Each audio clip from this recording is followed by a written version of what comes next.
English football লিগে আজ বাংলাদেশ সময় সন্ধ্যা 6:30টায় মাঠে নামবেন হামজা চৌধুরী। স্থানীয় সময় দুপুরে শেফিল্ড ইউনাইটেডের হয়ে মাঠে নামবেন বাংলাদেশি বংশোদ্ভূত এই ফুটবলার। তাদের প্রতিপক্ষ শেফিল্ড ওয়েডনেসডে। সেখানেই আপাতত ইতি টানবেন হামজা চৌধুরী তার আগামী কয়েক সপ্তাহের English football league mission.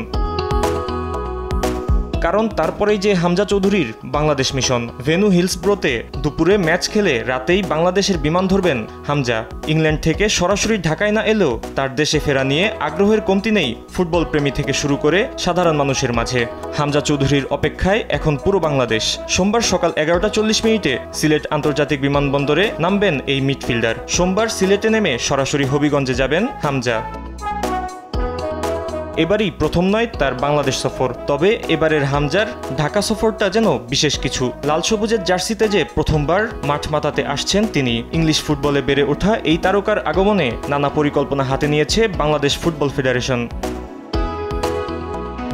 England থেকে তার সফরসঙ্গী হিসেবে স্ত্রী 3 সন্তান সহ 9 জন আসছেন বাংলাদেশে। তবে ঢাকা থেকে শিলং সফরে হামজার সঙ্গী হবেন অন্তত 16 থেকে 17 জন। সিলেটে হামজাকে বরণ করতে বিমানবন্দরে থাকবেন বাফুফের কয়েকজন কার্যনির্বাহী সদস্য। তারাই হামজাকে ঢাকায় নিয়ে আসবেন। 17 মার্চ সোমবার হামজা রাত কাটাবেন গ্রামের বাড়িতে। 18 মার্চ পুরো দিন সেখানেই তার থাকার কথা রয়েছে। হামজা চাইলে সেদিন রাতও থাকতে পারেন হবিগঞ্জে, কিংবা দিনের শেষ ফ্লাইট ধরে আসতে পারেন ঢাকায়। এটা পুরোটাই হামজার উপর নির্ভর করছে। কথা রয়েছে ঢাকায় এসে হামজা চৌধুরীর বিকেএসপিতে যাওয়ার। এছাড়া হামজার নিরাপত্তার ব্যাপারে সিলেট ও হবিগঞ্জের স্থানীয় প্রশাসনকে জানান দিয়ে রাখা হয়েছে।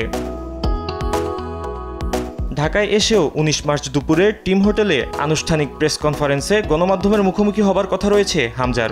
অবশ্য তার আগে সকালে অংশ নেবেন টিম ফটো সেশনে। এরপর বিকেল অথবা সন্ধ্যায় অনুশীলনে নামার কথা রয়েছে হামজার। যদিও অনুশীলনের গোটা ব্যাপারটা নির্ভর করছে জাতীয় দলের কোচ হ্যাভিয়ার ক্যাব্রেরার উপর। মাঠের অনুশীলন নাকি জিম সেশন, পুরোটাই সৌদিতে নিজেদের প্রস্তুতি সারতে থাকা জাতীয় দলের দেশে ফেরার উপর নির্ভর করছে। তবে ইংল্যান্ড থেকে যে ব্যক্তিগত ফিজিও নিয়ে আসার কথা জানিয়েছিলেন হামজা, শেষ পর্যন্ত ফিজিও আনছেন না বলে জানিয়েছেন বাফুফে কর্তৃপক্ষ। ফাহিম ইউসুফ, স্পোর্টস ডেস্ক, দেশ টিভি।